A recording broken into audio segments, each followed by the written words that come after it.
So here we are, it's December 12th, 2011. Now if we go back a little bit in time here, let's get down here to, let's say it's 1960. Of course, nobody in here would remember what 1960 was like, but let's say it's 1960. Now in 1960, we don't have cell phones, there's no such thing as Facebook, no computers, no such thing as a calculator in 1960. And even though there's some tumultuous times happening in the modern era, back in 1960 there was a little bit different thing going on, which was called the what? It was called the Cold War. What was the Cold War? It's this big thing between Russia and the United States. They've got nuclear weapons, we've got nuclear weapons. They spy on us, we spy on them. We can blow them off the face of the earth, they can blow us off the face of the earth. There's this silent battle going on for world superiority back in 1960. Now about that time, there's a meeting between Nikita Khrushchev and Dwight Eisenhower, the President of the United States, and this meeting was in the United States. And at this meeting they sat down and said, all right, we know that we've got the nuclears, you've got them, this and that, let's just cool this whole thing off a little bit. And some light agreements take place. Now there's a bigger peace talks coming up in Paris later on that year. But they sort of agree, hey, we'll cool things off if you cool things off, and the meeting ends. The meeting ends, Khrushchev heads back to Russia, Eisenhower heads back to the White House and sort of says to himself, I don't know if I believe him. I think we need to go over there and take a little look. Calls the Department of Defense, the Department of Defense gets a hold of the Air Force. Eisenhower basically requests, who's the best man for this? And the Air Force says, well, the best man is Gary Powers, Air Force pilot captain Gary Powers. And they say, well, let's send him over there and let's take a little look and see what's going on in Russia. So sure enough, the plane used at that time was a plane called the U-2. It was like a glider. It could fly high. It had incredible cameras that could take a look. And so they got a U-2 sent over to Pakistan. Powers heads over to Pakistan. The route is laid out for him to cover as much of Russia as he can. Now, the night before he's supposed to take off under the cover of darkness, the phone rings and it says, Captain Powers, please. It says, this is Captain Powers. And on the other end of the phone it says, please hold for the President. Captain Powers. Yes, sir. Dwight Eisenhower here. I don't have to tell you the importance of this mission you're going on now, do I? No, sir. This information that you're going to gather is going to be critical for our national security. Are you aware of that? Yes, sir. You're aware of the peace talks that are happening and how important that this mission be a success? Yes, sir. Oh yeah, one more thing, Captain Powers. Don't get shot down. And sure enough, under the cover of night, Powers takes off in the U-2, going over military installations, submarine bases, army bases, and he's flying up about 70,000 feet. And of course, the Russian radar detects him up there at 70,000 feet, and they weren't able to get this type of an aircraft before. Of course, Khrushchev gets the word that there's a plane on radar flying at 70,000 feet that's unidentified. He says, get that thing out of the sky. I don't care what you have to do. I don't care if you have to take one of our jets and ram into that thing. Get that thing out of the sky. And sure enough, they launched 2 different Russian jets. And the Russian jets go as high as they can. They can't reach it. And actually in the process, one jet runs into another jet and one pilot dies in this whole escapade. But they had a new missile called the Su-27 that they launched from the ground. And sure enough, it got high enough and it blew his ass right out of the sky.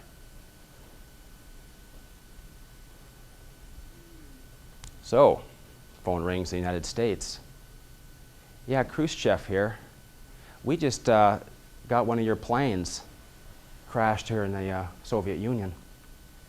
Oh, that was a plane that was on a weather mission out of Turkey. It must have blown off course. We're so sorry about that. Don't you know?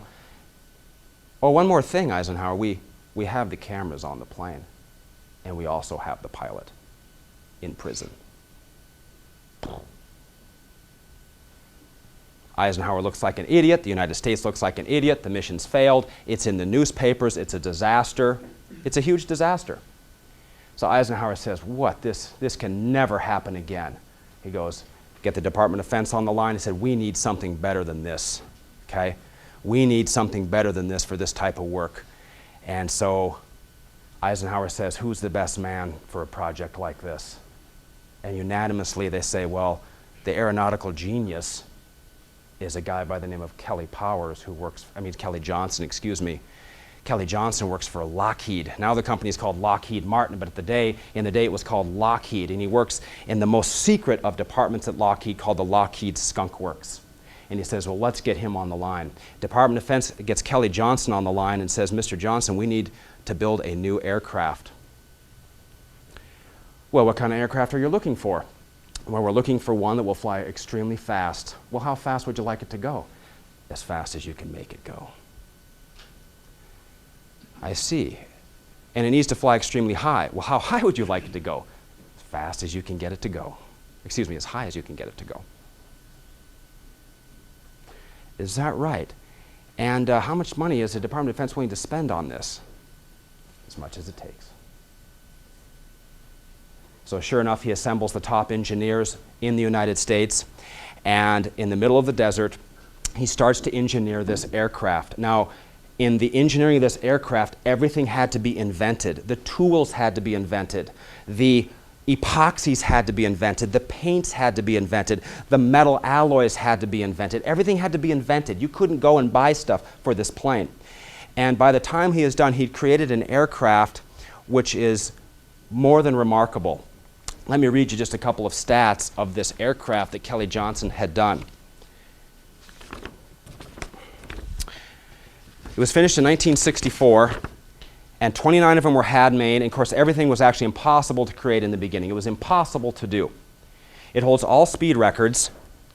It's the most respected and revered aircraft of all time, and of course so are the pilots. Now, by the way, now just notice this. At speed, it flies a mile every 1.3 seconds. 1 mile. It can fly from London across the ocean, across the entire United States to Los Angeles, which would take 14 hours, 3 hours, 47 minutes. Can fly from New York to Los Angeles faster than you can fly from here to Phoenix, 55 minutes, give or take. Top speed is 3.3 Mach. Mach, by the way, is named after a guy named Ernst Mach, who engineered the formula for the speed of an object in relation to the speed of sound. That's 2,300 miles an hour. 747, maybe 600 miles an hour. It's faster than a bullet from a .30-06. Now think about that. Here comes the plane behind you, you shoot the bullet, the jet is faster. They tried to mount cannons on it, but when they fired, the bullets went backwards and put holes in the wings. Just imagine that. It represents on a radar screen 1 blip. Blip.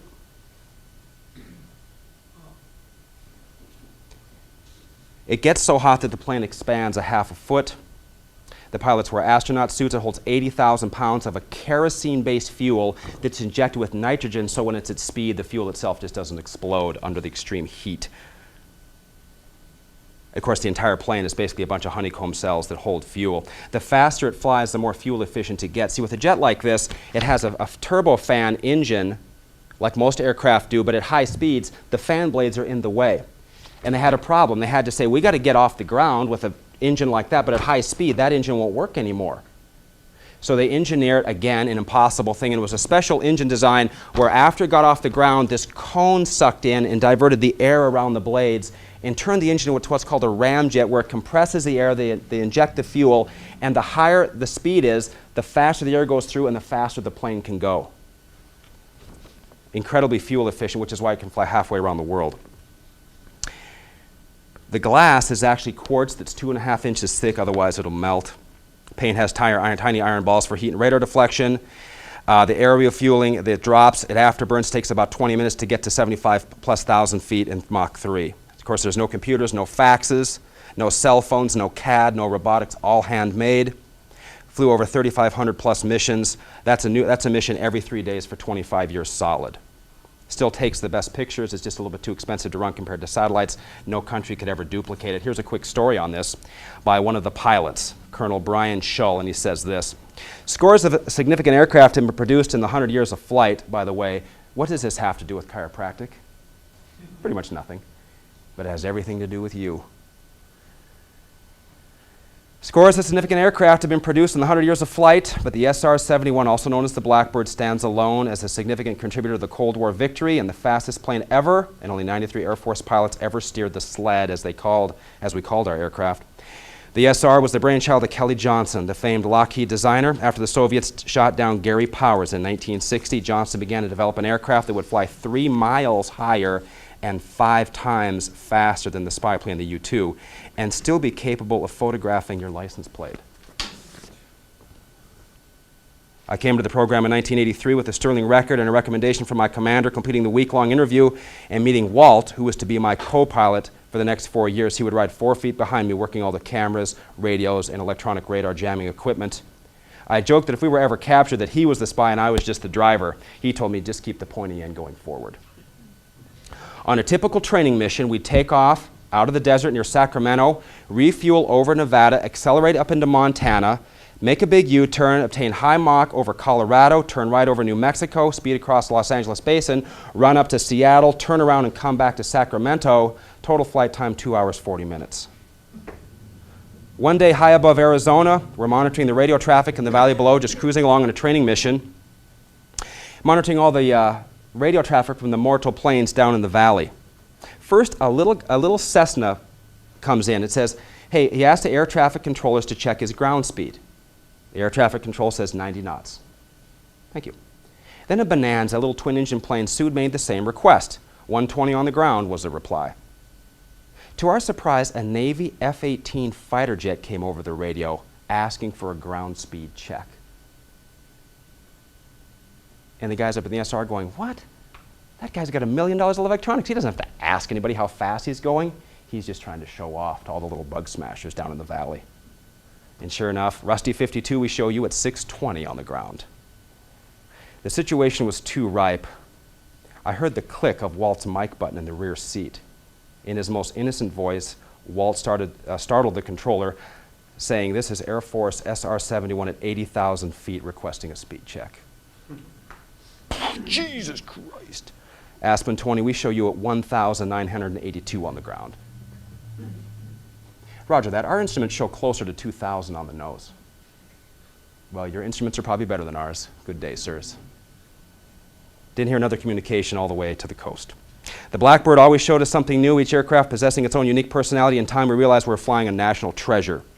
When we taxied out for training mission takeoff, people took notice. People were always congregated around the airfield fences because everyone wanted a chance to see and hear the mighty SR-71. You cannot be a part of the program and not come to love the plane. Slowly, she revealed her secrets as we earned her trust. The SR served 6 presidents, protecting America for 25-plus years. Unbeknownst to most of the world, including America, the plane flew all over the world on a weekly basis. The SR kept watch over every Soviet air base, nuclear submarine, and mobile missile site, and all of the troop movements. It was a key factor winning the Cold War. I'm proud to say I flew about 500 hours in this aircraft. I knew her well. She gave way to no plane, proudly dragging her sonic boom through enemy backyards without apology. She defeated every missile, outran every MiG, and always brought us home. The Blackbird had outrun nearly 4,000 missiles, not once taking a scratch. In fact, when they were fired upon, they were ordered to not change anything. Don't go higher, don't go faster. They just carry on, and nothing could ever touch it. Didn't even have to try to evade anything. In the first 100 years of manned flight, no aircraft was more remarkable. Now, when I was a little kid and my parents were divorced, I didn't see my dad that much. But every summer, my dad would call and he'd say, today is the day for the air show. And I'd say, great, cotton candy. So me and my sisters, he'd pick us up about noon, and we're heading out to the air show, and I'm a little guy, and he says, Tory, there's going to be a special plane there this time. And I said, cool, you know, where's the cotton candy? So we get out there, and sure enough, we wriggle our way through the crowd, and I remember it like it was yesterday, even though I was that tall, and there were these guys guarding it. It had this fence around it, and I got up there, and I looked up at this thing, and I just looked at it and said, gee, Dad, that's scary. And he said, take a good look, son. There's probably a pretty good chance you're never, ever going to see it again. I'll never forget the shape of it. It had these red covers over the engine intakes. Just remember it like it was yesterday. And sure enough, I never did see the plane again. And I was in the Air Force for 6 years, and I've seen everything, and I still never saw it again, ever, sitting there, flying by, or otherwise. It's an incredible story. And as I look back at that, and you look at what Kelly Johnson had done, it's most amazing. Let's take a look. There's Eisenhower and Khrushchev. There's a Life magazine about how to survive fallout. Life magazine had how to build a bomb shelter in your backyard back in those days. You know, we don't see that stuff today, but that was happening. Some of you in here might remember those kinds of things, okay? There's Powers. There's the U-2 in the paint scheme that they tried to say it was an Air Force plane doing weather missions, but of course the real version he was flying was black. There's the Su-27 missile that shot him down. There's the wreckage. Anybody want to take a guess at what that is? That's the suicide pin he was supposed to kill himself with, but he couldn't get to it because, of course, he blacked out on the way down and he wasn't able to commit suicide like he is ordered to do. It's about 3 inches long. Soviet Premier Khrushchev told the Supreme Soviet yesterday that the needle shown above was carried by American pilot Francis Gary Powers, whose plane was downed last week, and that the pilot was ordered to use the poison on himself rather than be taken prisoner. The object placed alongside blah, blah, blah is about 3 inches long. Venom sits inside the threads and then, of course, comes through the needle when he injects it. How'd you like to have this? Now, think about this for a second. How would you like to find out, as Gary Powers' wife, for the first time what your husband really does for a living? I'm a test pilot, honey. And then all of a sudden she sees this in the paper. 10-year sentence, on and on and on. So it's an amazing thing. On my way to the air show, right?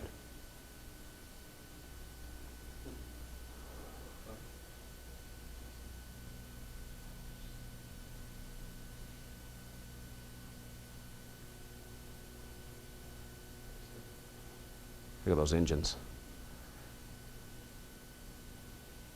Now, if you don't mind, we can take a couple minutes and watch this.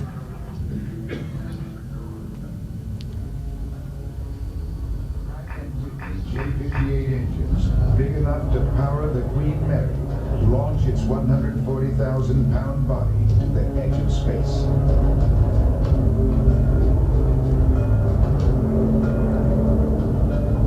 A bullet from a high-powered rifle leaves the battle at about 3,000 feet per second. On a routine mission, the Blackbird travels faster, 3,200 feet per second, for up to 90 minutes at a time. No matter how serene it may look, this kind of speed requires unyielding precision. Mach 3, boom, their turn radius is something like 100 miles, and they have all these critical fuel problems and other stuff. And so it's not a very spontaneous experience. These are carefully planned, choreographed missions. With the thunderous clap of a sonic boom, the Blackbird hurtles through the frigid atmosphere, leaving a fiery tail of shock diamonds in its wake. At 2,200 miles per hour, the aircraft becomes superheated from the friction created as the air rushes by. When you go Mach 3, the amount of heat that the whole airframe, everything experiences all this heat, and nothing that they have at the store works. There's no paint, no rubber, nothing. Metals, plastics, all this stuff is useless.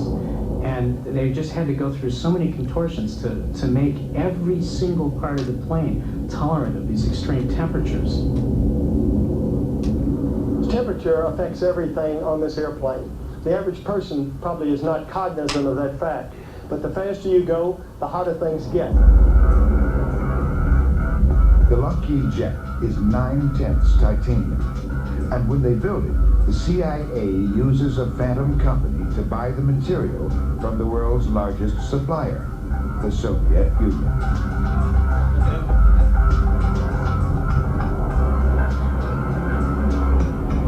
In flight, the titanium skin reaches 1,000 degrees Fahrenheit, causing it to expand by more than half a foot.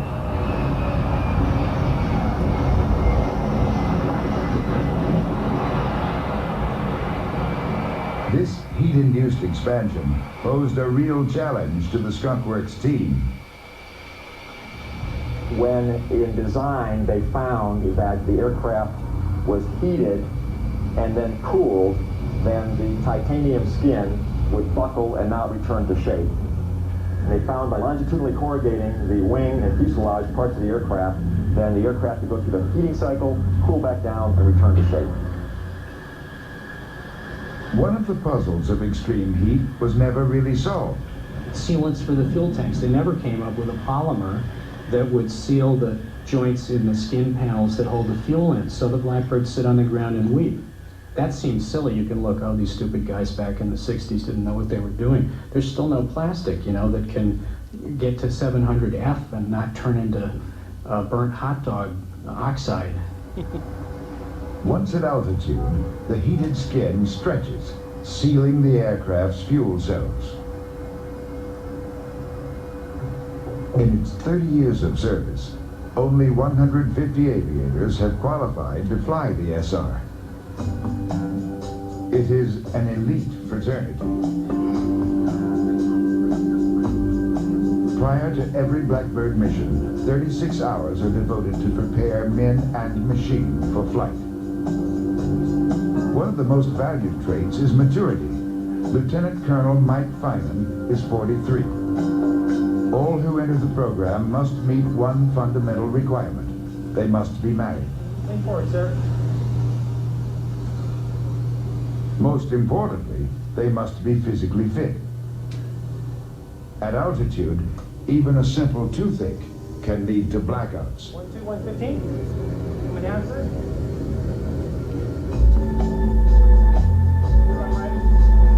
The two-man crew is essential to success. Soon, Pilot and Reconnaissance Systems Officer, or RSO, will be traveling faster than a speeding bullet while operating some of the most sophisticated intelligence apparatus ever built. They are, in effect, the Blackbird's central nervous system. 2 brains, 2 pairs of eyes, 2 sets of hands. Without them, this mass of metal and electronics could not function. Something that's different about flying the SR-71 is the absolute and total man-machine integration. People talk about strapping an airplane on, but I don't believe you strapped an airplane on until you snapped your spurs into the ejection seat and you hooked up your life support hoses and you've been given that responsibility. Before flight, each of the SR's huge power plants requires a jump start from 2 454 cubic inch Chevy engines.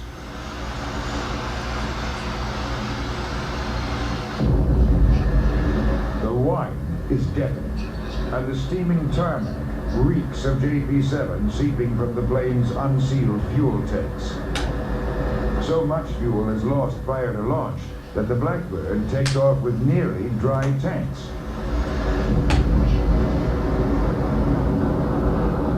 The SR must join with a waiting tanker just minutes into flight. Slowing this trisonic jet to match the tanker's subsonic speed is anything but easy. It is a very difficult task for the pilots. That is one of the things that washed people out of the program more than any other part of the regime. United 382 Salt Lake. You always breathe a sigh of relief when you feel the boom kick you off and you know that you're full and you can go again. 15 minutes and 80,000 pounds of fuel later, the Blackbird is ready to retrieve images from halfway around the Earth.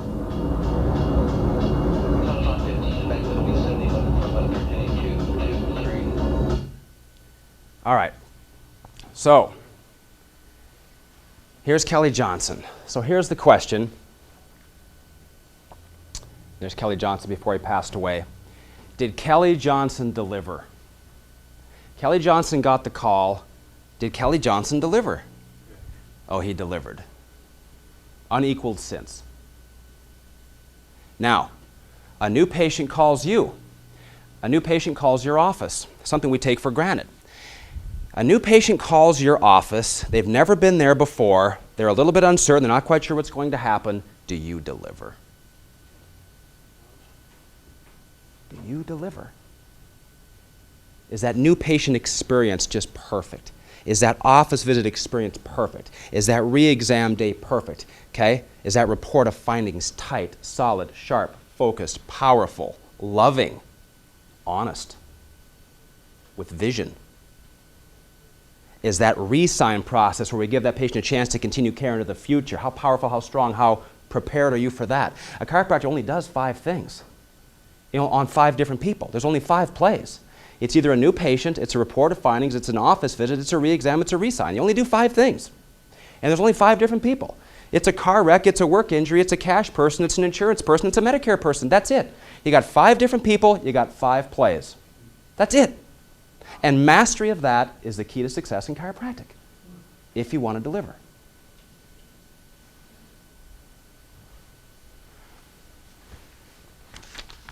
I love that story. I don't know why. I always thought pointed things that went fast were cool. Jets, cars, dragsters, speedboats, whatever. If it makes noise and goes fast, or like my 5th grade teacher said, as Tory would say, it rips. Always excited me, stuff like that. Okay, so let's shift gears now, and I'm going to try to say some things that are of value to you, especially a high-powered group like this that's had incredible people speak. I want to try to share some things I think might be useful for you to go back and put into your offices, because the name of the game is results here. The name of the game is change. The name of the game is growth. The name of the game is reaching potential. The name of the game is each and every person in here really doing what you're capable of in the time that you've got before they put you in the box. Okay? So how do we do that? Let's take a look at one thing here. Chiropractic is a science, an art, and a philosophy. Chiropractic probably started as an art, the hands-on stuff, right? And then the science, how it works. Again, the art is what? Well, that's what you do.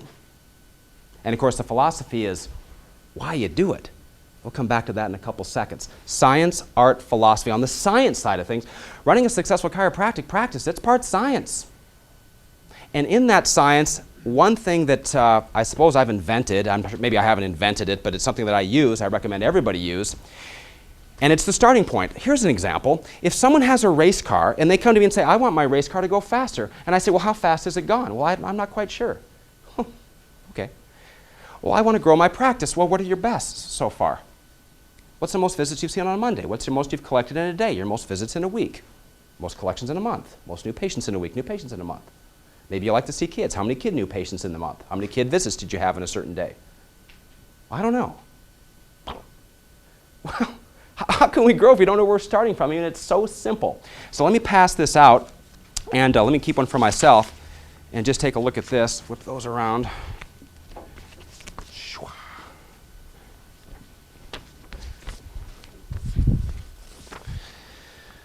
All right. Now, this is just an example. Now, whatever you want to grow in your practice, you have to have a stat for. Our goal is very simple. We want to put big numbers in little boxes. That's all we want to do. Big numbers in little boxes. That's it. Now, let's just take a look at this for a second. If all you do when you leave is remember the SR-71 and the engineering and the heartache and the tribulations and the persistence to create something great like you want to be doing with your practice, by the way, and we take it a step further and say, hey, it's a science, art, and a philosophy, how am I doing on that? And then all you do is this, and you figure out what your bests are and lock your mind onto those, then we've got something. Because we have to know what our bests are, we have to know what our goals are, and until we have those 2 points, nothing will ever happen. You will flatline, and in 5 years, will be the same as it was last year or the year before. So let's take a look at this. Total visits per week, new patients per week, new patients in a month, total services in a week, collections in a week. Everybody in here should know what your best collections for a week is. Your best collections for a day, 27,814. Everybody in here should know that. Your best collections in a day. Your most visits on a Monday, Tuesday, Wednesday, Thursday, Friday. You get the idea here. Whatever is important to you that you want to see grow in your practice. Maybe you are a PI guy. How many new PIs did you get? Okay? Maybe you're into sports. How many new athletes did you have? Whatever it might be for you. You have to know what your bests are if you want to grow. Period. Notice here, in the way this is engineered, there's a system for this. We type in the goals, which is just the next click above what your bests are. 132 in a day, next goal, 135. One little click. See, growing a practice to a big level, it's just this grind to just get to that, that next thing is just, oh yeah, I got one more visit. Just, I mean, that's what it is. It doesn't go like that. It's this measurable progress in reasonable time.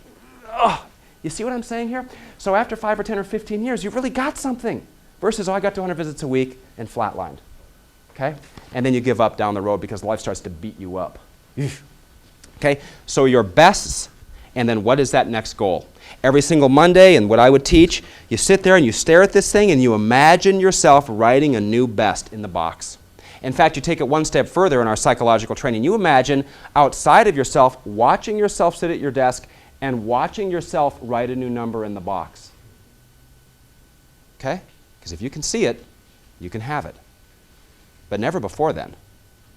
Someone mentioned The Secret. You notice Bob Proctor is the first guy that speaks in The Secret. I am actually licensed by Bob Proctor to be a consultant in the Bob Proctor organization because I wanted to learn more about some of these psychological principles that allow for growth. It's quite fascinating to hang around people like that.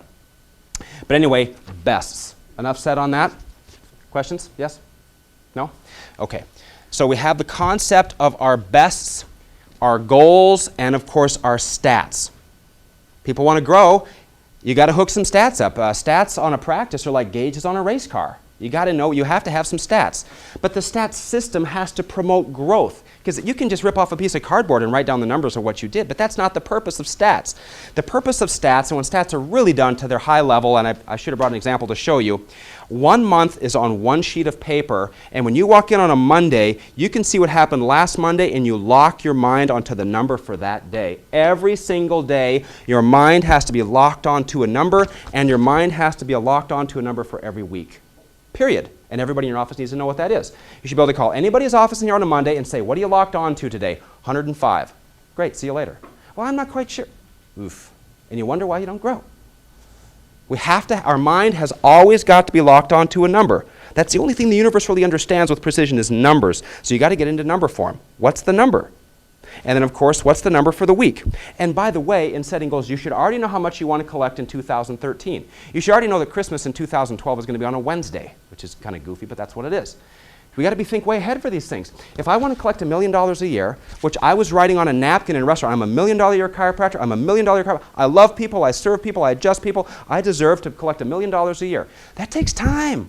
I write that down in 2000, and it takes till 2005 for that to happen. It takes time to achieve big stuff. You got to plant that seed deep, and you got to plant it early. Okay? So if you want to reach a certain level, you got to plant that number now. Okay? You got to know how much you want to collect this year, 2012, and of course 2013. Without any question, anything less than that is amateur. It's amateur, amateur, amateur. Okay? But everybody else is running around going, I think I need more new patients. No, you don't. Okay? Yes. Your bests, what your immediate goal is, and then, of course, on your stat sheets, at least the way we have them engineered, you have all your goals laid out. By the way, in architecture, you lay out a plan for a building, let's say a chiropractic office. See, nobody would go out on the hillside and just start building something. That'd be hilarious. But yet, if I say to a chiropractor, show me your stat sheets engineered for this year in 2012 and 2013, they don't have them. Which is exactly the same thing, because your stat sheets are the design for your future practice, mathematically. So you need to know what these numbers are, what you see right there, okay, what your goals for all of those are for the end of the year, the end of next year, and the year after that. And once you do that one time, then you're set for the rest of your practicing life. It takes about an hour to get this figured out, but once you've got it and you lock the number in, you'll be amazed. You'll be amazed what will change in your life if you simply get your mind locked onto some numbers. I'd love to spend some more time on this, but we can't. We've got to move on. So, and that's a scientific element. That's a mathematical element in the practice. Okay? I love it. Right? All right. Who in here is a UFC fan? Anybody? Yeah. You know, anybody here a Bruce Lee fan? Yeah. Bruce Lee? Who's the labeled now currently the #1 pound-for-pound fighter in the world today is who? Anderson Silva. Living in there and doing what I love for a living.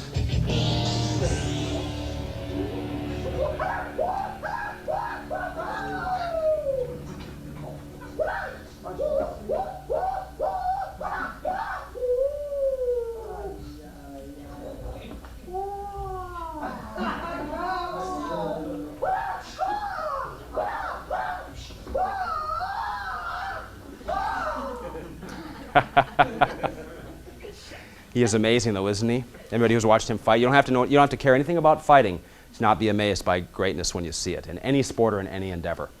It's an amazing story. Okay, let's shift gears. Let's talk for a second here now about maybe point number 2 as it relates to the art of chiropractic. Here's the question. I need to write on this one.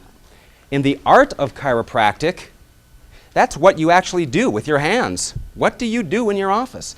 You know, everybody talks about, you know, consulting and growing a new patients and all this kind of stuff. But the first step in marketing a service is the service itself. And it gets assumed that it's good in all of our office because we want to believe that it's good. We think that it's good, but we don't want to really admit maybe it's not. And the fact of the matter is, in the world of chiropractic, it's very simple to find out how much people like what you do because all you got to do is count. You just look at your stats. That'll tell you how much people like what you do. And the stat you look at to determine how much people actually like what you do is your retention, the average number of times a person comes to see you. And if your retention is below 24, I hate to tell you, but people don't like what you're doing. You're twanging their neck, you're doing, something's goofed up. They don't like the experience, the CA's being a bitch, something's going on like that. Okay? I'm telling you, remember now, most people, patients that leave the chiropractor office, more often it's because of the front than it is because of the doctor themselves. That's why we've got to have incredible teams, and most people do, but I'm just saying, you get my point. So the point is on this PVA concept, just follow this idea for a second. We have to have people like what we do. A restaurant that's great doesn't have to catch you on the way out and say, hey, Tory, we're going to make it in next Tuesday. We'll give you a reminder call. See, no, never, never, ever, ever. If you like it, you naturally go back. And the same exact thing is true in chiropractic, like In-N-Out Burger. What a phenomenon. Don't you look at something like that and doesn't that amaze you? You don't have to like it to not be amazed. It's a phenomenon. People will go to In-N-Out Burger. They'll park across the street at the Burger King because there's no place to park in the In-N-Out Burger lot. They walk across the street. They stand in line, but somehow it hurries up. They get what they want. They go back across the street. They eat their In-N-Out Burger and fries on the hood of their car in the Burger King parking lot, and they're like deliriously happy. Because they deliver. We have to deliver. What's that experience so people love it? I love it here. I think I got better just because I'm here. That's what we're seeking here. And that can all be created. It's just, how does it smell? How does it look? How is your hands? Gentle, focused, caring, loving. Chiropractic talk, referral talk. There's no other talk that needs to be talked about. Now notice this. If you have 10 new patients, oh, that pen's excellent. You got 10 new ones, and let's say you got a retention of 14. Now, observe what happens here. I'll spin this so people can see. Follow me on this. Do the best I can. You got a person that comes in, and they peter out after about 14 visits. I had a guy on the phone the other day looking at doing some consulting. What's your retention? I got it up to 9. 9. Okay. All right. 14. Next patient starts, about 14 visits. Next patient starts, about 14 visits. Next patient starts, about 14 visits. Okay? Now, at any given point in time, there's 1, 2, maybe 3 of those patients are still actively there. And by the way, 10 new ones at a retention of 14 is 140 patient visits. But okay, you work on your skill, your focus, your communication, the experience in your office. You move slow, you do less, and it only takes 45 seconds, but people think they're there for 5 minutes because you've obliterated the fabric of space and time with focus. Focus obliterates the fabric of space and time. Talking and yapping and moving fast makes people think that they were there and that they were rushed. Fascinating. 7 minutes, the guy feels like he's rushed. 45 seconds, man, he spends time and listens. I love it. Because you have the ability to do this. Well, if nothing else, remember this. You have to have the ability to pause, which is so hard to do because pauses burn when you pause. Ooh. With your hands especially.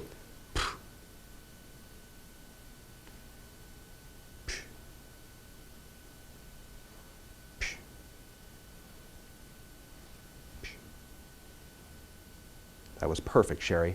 That's just what you needed today. Thanks for sending your husband. He is going to absolutely love it here. I look forward to seeing you on Wednesday. Have a great afternoon. 40 seconds. Because you have the discipline to be able to pause, do less time, greater volume, greater retention, more referability, and you build a powerhouse practice. Notice this. Now let's say you have your 10 new patients with a retention of 40, which still isn't that high. There's probably some people in here that got 50, 60, 70. Okay? My retention in the last 5 years has averaged between 59 and about 64. So here we got 400 visits from the same 10 new ones, and everybody's running around saying, hey, I think I need more new ones. Ugh. Anytime someone says they need more new ones, you know that they have no idea what's going on in their practice. Now, by the way, I want you to notice this. So instead of 14, it looks like this. And my point is, at any given time, all of those people are actually under care simultaneously. In fact, I've got chiropractor friends, they go, man, these new patients, they're like, just get in the way. I just want to work on my people. 400 a week, 100 a day. Everybody's kind of there on their once a week or every couple week adjustment. They prepay for the year in advance, and the practice is full. I'll get a few new ones to replace the people that move away, die, and whatnot, and you just ghost ride. Why not? All right. So the art of chiropractic, key point here number 2 is be conscious of how much people like what you do. With your touch, your breath, how clean you are, how you smell, how clean the room is, the flow. It has to really be good, just like all these places that we love. But you go someplace you don't like, we're the first ones to rip on it, but we've got to look at ourselves with the same level of criticalness. The science, got to know where you're at mathematically. The art, how are you doing with your hands? Okay? All right? And as it relates to the philosophical part of chiropractic, well, I've been working out quite a bit lately. My CA snapped this quick picture of me when I was at the gym the other day.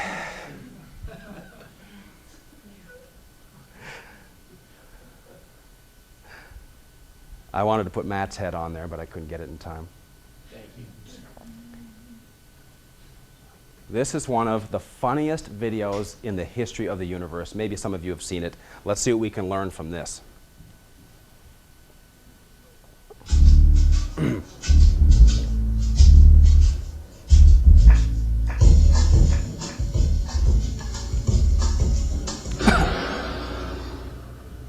Oh, that's not good. Oh, I don't need this. I'm already late. Somebody will come. Anybody out there? Do you have a phone? No. Sorry. Somebody! Hello? There are 2 people stuck on an escalator and we need help. Now, would somebody please do something?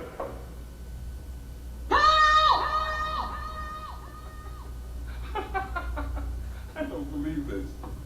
You gotta be kidding me. I'm gonna cry. Well, no, let's do it.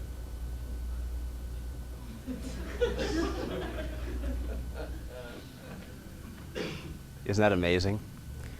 Boy, the wheels turn on that, don't they? Here, I'll pass out one of my cards since I haven't even introduced myself. And I've got a few other things I want to share with you.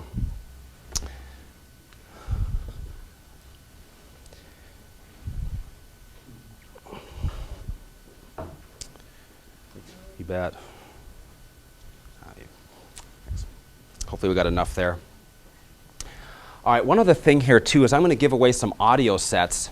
And we've also got a seminar coming up here. It's actually free for anybody that wanted to attend in November down at the Hilton Gas Lamp in November. If you want to get me to send you a flyer or send you an email with any of that information, just take and maybe rip off the corner of something here and just put your email on it and pass it up, or your business card, whatever's handy if you want that information, and I'll use those to draw for these audio sets, and they're pretty sweet. So if you do that, that'd be cool. Now, last thing I want to go over with here is into the philosophy of chiropractic, a little bit with the science, a little bit with the art. Now, on the philosophy side of chiropractic, isn't it a fascinating thing? Why do you do what you do? Isn't that an amazing question? Why do you even wake up? Why does a chiropractor adjust somebody? Is it because it'll help them become more flexible? No, that's the side effect. Is it because it'll make them sleep better? No, that's just another side effect. Isn't it amazing the things that people go to the chiropractor for are actually the side effects of chiropractic? Does chiropractic have any side effects? Yeah, greater energy, more mobility, better sleep, better sex, better athletic performance, better work, make more money, have less headaches. You know what I mean? They're the side effects. Isn't that really a fascinating thing? Why do people get adjusted? Why do you adjust somebody? This is something that every chiropractor has got to figure out, even though it's already been figured out. Okay? All right? If we can just get ourselves congruent with that truth that's been passed on over, well, 100 years now, right? Why do you adjust somebody? Why? We have to be able to articulate that. Okay? And even though all those things are great, really what it boils down to is it boils down to nerve flow. It boils down to this innate power built into the human body that's designed to run itself that gets messed up. We make the adjustments. Of course, the power is able to, see? And that principle is incredible. I'm always amazed at chiropractors that really get caught and kind of stuck in this philosophy thing because it's like, it's not that hard to get, right? And I think in a group like this, obviously being here, everybody has that understanding of why do we adjust somebody. It's about nerve flow, it's about power, and all these other things are great. But here's the questions that the patient asks the chiropractor, especially the new chiropractor. And if you get stumped on this, or you blink, or you look away, or you look down, they've got you and you're done. Here's the question. Doctor, when you're all done, will my spine be straight? Well, no. Well, then why are we doing this? Dead. Here's another one. Doctor, when you adjust my spine, what are you actually doing? Those are key questions. On the first one, it's, hey, we're not so concerned about how it looks. We're going to change how it works. And I write that right on my, well, it's on, now it's on a, before it was a grease pencil on a view box. Now it's my finger on the monitor, right? Okay? We're not so much concerned about how it looks. How it looks tells us the condition of the spine. We're going to change how it works. You take your car to the shop, it comes back, the engine looks the same, but it runs better. What happened? We're going to change the way it works. That's going to change the way the tissue functions, and of course that's going to change the way you feel, and we'll take every % improvement we can get, won't we, Sherry? You bet we will. I'll see you on Tuesday. All right? What does the adjustment do?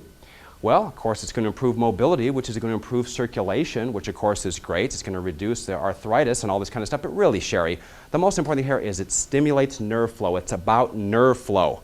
Okay? Those nerves are running everything from the belly button down, and I mean everything from the belly button down, if you know what I'm saying. That's why it's so important that you're here. That's why I get my low back adjusted every single week. I get 50 to about 100 adjustments a year myself. I would maybe necessarily recommend that many for you, but certainly 26 or adjustment every couple weeks would just be ideal. But I'll go over those details here in a few weeks when we get to that point. Have a great afternoon. I look forward to seeing you Monday. And by the way, your son's coming in before hockey. You can't believe how much better it's going to help them this hockey season. Have a great weekend. Where is their mind, and where are you taking it? And you have to have a certain level of mastery so you can, before you can even get to the point where you can communicate at a level that will persuade them. And we're in the persuasion business. I think chiropractors sometimes will struggle because they don't know that when they graduated, they didn't actually graduate as a chiropractor. They graduated because it's really too bad, because a lot of chiropractors end up in a profession that they really aren't designed to be in because they didn't know the score ahead of time. Because really, chiropractor is about third down on the list. First, you're a promoter of chiropractic services. That's what you are. You're a marketer of chiropractic services first. Some people could argue that you're a businessman, a businesswoman second. And then chiropractor, okay? Do you get my point here? Anybody can work on somebody who's already laying on the table. I get asked to talk or whatever, but even like in a massage school, and I'll sit there and say, where are the people going to come from that you're going to do your massages on? And they just kind of go, like, aren't there just like 30 people lined up to see me every week? I said, let's do this. Let's go down to Target, and let's just go around and start talking to people, and just see who you can get to come back to your house for $60 and let you work on them. Or I'm in a chiropractic college. Doesn't matter what try. Okay, let's do this. Let's all head down to Target and see who you can get to come back to your place with your portable table and pay you $50 to work on their neck. Because that's the game, isn't it? And the balls to do that out of love and putting ourselves aside and getting our ego aside and saying, hey, I don't care about myself. I don't care how embarrassed I have to be. Okay, I can put that aside because it's about them. It's not about me.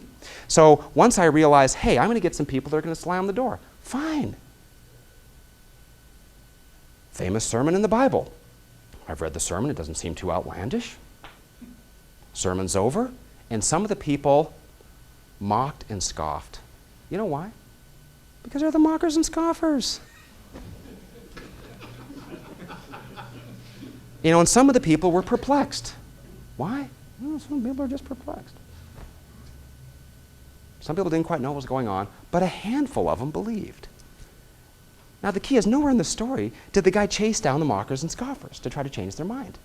He just went someplace else and spoke again, and some of those believed. That's the best you can do. We call that the law of averages. It's the best you can do. Some people aren't going to get it. Some people aren't going to come in. That's fine. It's the best you can do. And that's fine. It's all mathematical. You can only grow to the level of how many people know you. You know? So how many people know you? Certain people will think they have a need. Certain people will have the whatever to get a hold of you. And there's your practice. It's very simple. It's all a function of how many people you know. Success in chiropractic is a popularity contest. Always has been. That plus your philosophy, the science of how you run that business, and of course your art and your skill with your hands in being able to deliver the goods in a loving, caring way with tremendous vision. That patient comes in, they're 40 years old, you're thinking out to age 100, you're thinking about their kids for their lifetime. Mom dies, we're going to carry on with the kids. Those kids are going to have grandkids, so we're thinking about their lifetime. Of course, you got someone that's bought your practice now and is carrying it on. Of course, you got the soccer team, the volleyball team, the golf league, the bowling league, everybody else in class, all the neighbors and everybody else all attached to them, the 43 people each that each person that knows into the future, period, all from one person. So I sit there with that person, I'm going, you're going to be here a long time, whether you like it or not. Okay? Because I love you.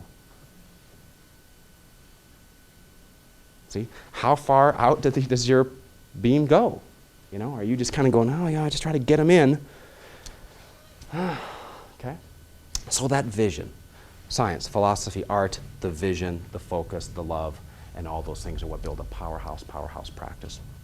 Let's give away a couple things and maybe we'll open up for a few questions here. All right. These are pretty sweet. Should we put it in something? Yeah, whatever you want to do, whatever's handy. True Chiro Success Essentials, the 22 do's for Chiro Super Success. How many of these 20 do you have in place? CD1 and CD2.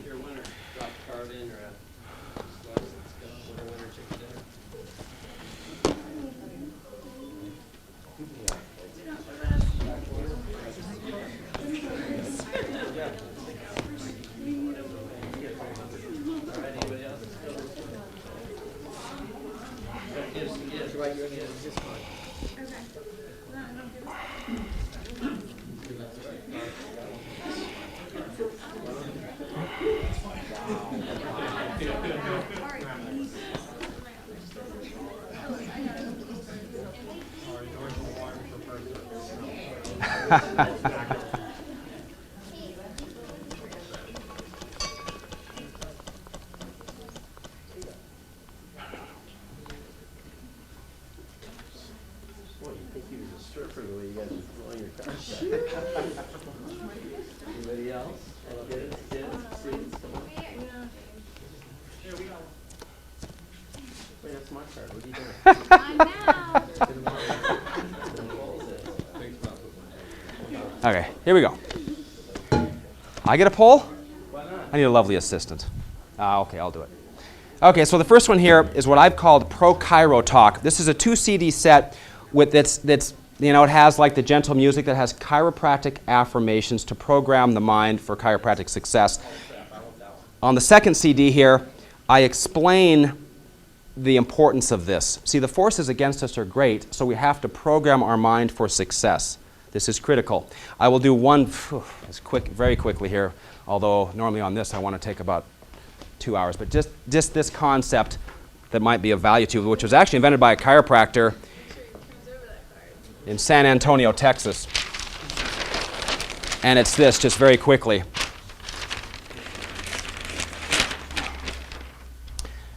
All right, if I ask you to picture Batman, everybody can picture Batman, right? The pointy ears and the whole 9 yards, right? They don't picture the word Batman, you picture Batman. We think in pictures. Now, if I ask you to picture your mind, it's a little vague. You think of pictures of heads or brains, but let's just imagine that this circle represents the mind, and let's break it down into conscious mind and subconscious mind. Now remember now, we have thoughts. We think things about 50 to 60,000 thoughts a day. Through the faculties, we can see and taste and touch and hear and smell. Information enters our mind. Once I understood this is when my practice exploded. Once I understood this right here, I realized I had the power and I could make what I want. I could make what I want happen in chiropractic. Now, thoughts consistently enough through repetition, get embedded into the subconscious mind, creating your habits, your conditioning, and your feelings. And your habits and your conditioning are what control your actions, and your actions determine your results in the 4 key areas of life, and there's only 4: love, health, career, and money. All the spiritual stuff goes in love in that order, and as you analyze this, you'll see that that is the order that they go in. And so if you look at your practicing life right now, your financial life, practicing life, your health and fitness, love relationships, spiritual growth, you will realize that your current level of results is simply the product of your thoughts. And so is true for everybody walking on planet Earth. And once you understand that you have the power to change this by pounding through repetition, okay, into your subconscious mind, and the only way to do that is through reading things and through listening to CDs, by the way, because this takes massive repetition. You got to pound this stuff in over and over and over to get caked through the crap that you got stuck in your head. I'm the broken home kid from Great Falls, Montana, growing up on all those poor TV shows, right? All in the Family, Sanford and Son, the Jeffersons, MASH, everybody's broke. Finally, Miami Vice came along and saved the day. I realized you could actually have a Ferrari and drive a fast boat. God, I was off to the races right then. Magnum PI, thank God, someone with a Ferrari finally. Do you get what I'm saying here? Some people in here know exactly what I'm talking about. You get programmed for this thing and you got to get out of that. And everybody in here's got something stuck. And if you want to be the $100,000 a month guy, you've got to become the $100,000 a month guy, gal. And you do that by saying, I'm a $100,000 a month chiropractor. I'm a $100,000 a month chiropractor. I'm a $100,000 a month chiropractor. I love people. I serve people. I've got a great place. I'm dedicated. I'm focused. I put in the time. I'm a $100,000 a month chiropractor. Amen. And so what if it takes 3 years to get there, 4 or 5? Who cares? You got to plant the seed deep. Okay? And again, there's a lot of people doing a lot more than that. I sat and watched a guy collect $72,000 in one night because he got 22 or 23 people to prepay $3,200 in one Tuesday night. That'll calibrate you, right? And that happens every Tuesday, I might add. Okay? Stratosphere, right? Okay? Fascinating stories. Just the same, but you do all right at 100 a month probably, give or take. All right, so this is the thing here. So the repetition is the key. That's why we've got to be listening. Now, one thing that I teach in my consulting is that we make our own recording, your own voice, and there's a certain technique in how you have to word things because the wording is critical. You've got to bypass this because this will go ka-chink, you see, if you're not careful. So you got to get this through the conscious mind and embed it into the subconscious because that's what's controlling your life, okay? All right, so very important here. So like with this one, for example, of the 2 different affirmation type sets we have, this one we have a financial one that's the programming the mind for $1 million a year practice. I think this is pretty valuable, and I've got several more that I want to make, but I think you might like it, whoever gets this. Okay, so here we go. Digging deep, digging deep. Oh, I want to go with a soft one. Why don't we just auction, like, highest bidder? Why would you do that? I think that's a good idea. Like, I'll start off like 40. Yeah, but that's not fair to the guy who's just starting out in practice. All right. See that? Of course he says that. You just auction him off. I'll just pay for him. All right, here we go. Okay, Keith Biscotti. Man, nice job. Rock on, man. You bet. Huh? Okay, we got another one of those. Oh, what do we got here? Got to dig deep. Ooh, cool looking card. The dream card. Nice work, Brian. Thank you. Yeah. Okay. Now this one, I better save those. Okay, here's the 20 to-dos for chiropractic super success. I think you're going to find this most valuable. Oh, we'll use another soft one. Oh, way at the bottom. There we go. Ooh, look at that one. Really, really hidden in there. Oh my. Team Chiro at Gmail. There you go. Good for you. Hope you enjoy it. Get some hard ones. Hard ones? Oh, I can feel a hard one right here. There we go. Chiropractic Howard Short. Nice looking graphic there. No, it's not. You can't win 2. I just did. How's that possible? How could you be in there twice? Look at the cards. That one's you? That was me. Oh, okay. Well, let's do this. We'll give you this one. So you don't have the same one. This one is a 4 CD set on how to crush debt and save money. I'm going to spend a quick second on that. Yeah, I'm going to close on how to crush debt. I've actually invented a way to crush debt that I'll share with you here in a minute, which I think will be valuable. Okay, here we go. Oh. Hard one. Hard one? Like that one? No, that one. Pacific Family? Yes, sir. Excellent.